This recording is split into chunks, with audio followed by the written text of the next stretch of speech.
మొత్తం కలిపితే కూడా ఎంత అవుతుంది? ఈ 123 9 కలిపితే 132 టీఎంసీలు కావాలి, ఇంకా 132 కావాలి. ఉన్న నీళ్ళు ఎంత తెలుసా? ఇప్పుడు శ్రీశైలంలో సాగర్లో కలిపి ఉన్నాయి 100 టీఎంసీలు. ఇప్పుడు మరి యాడికెళ్ళి తెస్తావు? నీకు రావాల్సింది 123, ఆంధ్రప్రదేశ్కు రావాల్సింది 9, మొత్తం కలిసి రావాల్సింది 133. ఇప్పుడు ఉన్నది ఎంత అంటే 100. మరి ఇప్పుడు నష్టం ఎవరికి? ఈ 100లకు వాడు ఇంకా తరలిస్తూనే ఉన్నాడు, బంద్ పెట్టాలి కదా. ఈ 100 కూడా ఆంధ్రప్రదేశ్ తీసుకుపోతూనే ఉన్నది ఇంకా. మరి తెలంగాణ మన వాటా పోతుంటే, వాళ్ళు తరలించుకుపోతుంటే గుడ్లప్పగించి ఎందుకు చూస్తున్నారు? ఇంజనీర్లు ఏం చేస్తున్నారు? మీరు ఆంధ్రాకి వెళ్ళి ఆంధ్ర చీఫ్ సెక్రటరీ రిటైర్డ్ తెచ్చి అడ్వైజర్గా పెట్టుకున్నారు కదా, అడ్వైజర్ ఏం చేస్తుండు? ఈఎన్సీలు ఏం చేస్తుండు? నీటిపారుదల శాఖ మంత్రి ఏం చేస్తుండు?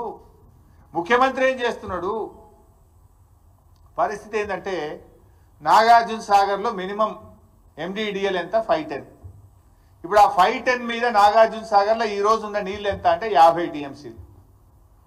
శ్రీశైలం ఎండిడిఎల్ 834 మీద శ్రీశైలంలో ఈ రోజు ఉన్న నీళ్ళు ఎంత అంటే 50 టీఎంసీలు.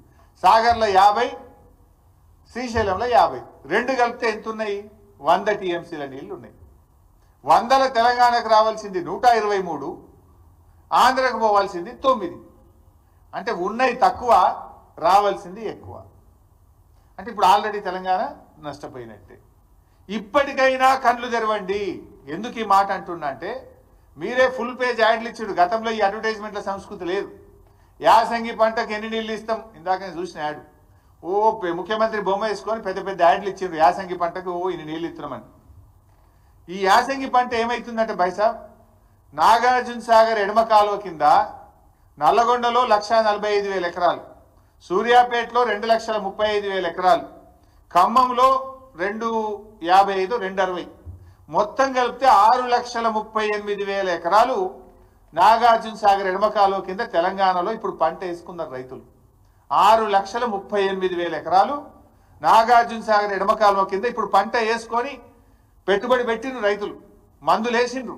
ఇంకా 4 వెట్టింగ్స్ ఇవ్వాలి నాగార్జున సాగర్ ఎడమ కాలువకు. ఇంకా 4 తడులు ఇస్తే గానీ పంట పండదు. నాగార్జున సాగర్కు 4 తడులు ఇవ్వాలంటే ఈ 6.5 లక్షల ఎకరాలు పండాలంటే దాదాపు 30-35 టీఎంసీల నీళ్లు కావాలి. ఇది కాకుండా ఏఎంఆర్ ఎస్ఎల్బిసి కింద కూడా 2,40,000 ఎకరాల పంట వేసిండ్రు. ఏఎంఆర్ ఎస్ఎల్బిసి కూడా ఇంకా 3-4 తడులు ఇవ్వాలి, దానికి నీళ్లు కావాలి. తర్వాత ఖమ్మం జిల్లా డ్రింకింగ్ వాటర్ పాలేరు నుంచే తీసుకుంటాం. మహబూబాద్ డ్రింకింగ్ వాటర్ పాలేరు నుంచే తీసుకుంటాం. నల్లగొండకు సూర్యాపేటకు కూడా త్రాగునీరు మనం నాగార్జున సాగర్నే తీసుకుంటాం. హైదరాబాద్ డ్రింకింగ్ వాటరు నాగార్జున సాగర్ మీదనే ఉంది. అంటే హైదరాబాద్, నల్లగొండ, సూర్యాపేట, ఖమ్మం జిల్లా, అదేవిధంగా మహబూబాద్ జిల్లా, వీటన్నిటి త్రాగునీటి అవసరాలు దాని మీదనే ఆధారపడ్డాయి. 2,40,000 ఎకరాల ఏఎంఆర్ ఎస్ఎల్బిసి కింద పంట ఉన్నది. నాగార్జున సాగర్ ఎడమ కాలువ కింద 6,38,000 ఎకరాల పంట ఉన్నది. మరి ఇవన్నీ ఎట్లా కాపాడతారు? ఇప్పటికైనా మొద్దు నిద్ర వీడండి, ఇప్పటికైనా కళ్ళు తెరవండి. రైతుల పంటలు కాపాడాలంటే తక్షణమే కేంద్ర ప్రభుత్వం మీద ఒత్తిడి తేవాలి. ఆంధ్రప్రదేశ్కు నీటి వాడకాన్ని బంద్ చేయించాలి. కేఆర్ఎంబి ఆఫీస్ ముందు ధర్నా చేద్దాం పాండి, మేము కూడా వస్తాం. పోదాంపా ఢిల్లీలో కేంద్ర జలశక్తి మంత్రి కార్యాలయం ముందు ధర్నా చేద్దాం. మీకు చేత కాకపోతే మీ ఎంబడ మేము కూడా వస్తాం, పోయి చేద్దాంపా. ప్రధానమంత్రి కార్యాలయం ముందు చేద్దామా, పోదాంపా. అఖిల పక్షాన్ని తీసుకొని పోండి. అంటే ఏం మిమ్మల్ని గెలిపించి పంటలు ఎండబట్టడానిక? రేపు వేసవి కాలంలో త్రాగునీటికి ప్రజల్ని ఇబ్బంది పెట్టడానిక? ఇప్పటికైనా ఆంధ్రప్రదేశ్ మిగిలింది 9 టీఎంసీలే, రావాల్సింది మనకు 121, 123, ఉన్నది 100. ఇప్పటికైనా ఏం చేయాలి? తక్షణమే సాగర్ కుడి కాలువకు నీళ్ల విడుదల ఆపాలి. ముచ్చెమరి నుంచి నీటిలను ఇంకా తోడుతున్నారు, దాన్ని వెంటనే ఆపాలి. పోతిరెడ్డిపాడు ద్వారా ఇంకా నీళ్లు తరలిస్తున్నారు, దాన్ని వెంటనే ఆపాలి. ఈ ఉన్న 100 టీఎంసీలన్నా మనం తెచ్చుకుంటే ఆ కల్వకుర్తి కానీ, నెట్టంపాడు కానీ, భీమా కానీ, కోయిల్ సాగర్ కానీ, ఏఎంఆర్ ఎస్ఎల్బిసి కానీ, సాగర్ ఎడమ కాలువ కానీ, ఈ మహబూబ్ నగర్, నల్గొండ, ఖమ్మం, హైదరాబాద్ త్రాగునీటి అవసరాలకు కొద్దో గొప్ప మనం సర్దుకొని వ్యవహారాన్ని నడిపించుకునే అవకాశం ఉంటుంది.